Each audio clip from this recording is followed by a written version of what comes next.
आसिम अजहर ने रवां साल शादी करने के सवाल पर क्या कहा, आइए जानते हैं।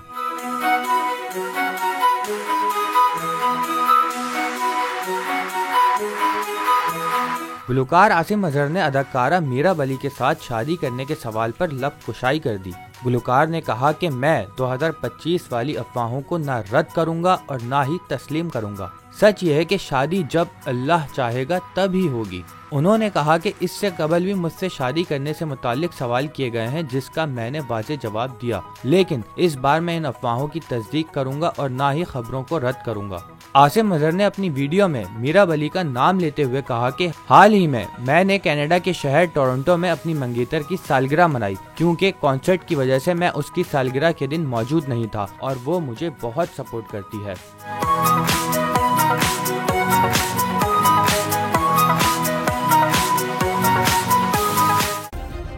सब्सक्राइब करें और बेल दबाएं ताकि कोई खबर रह न जाए।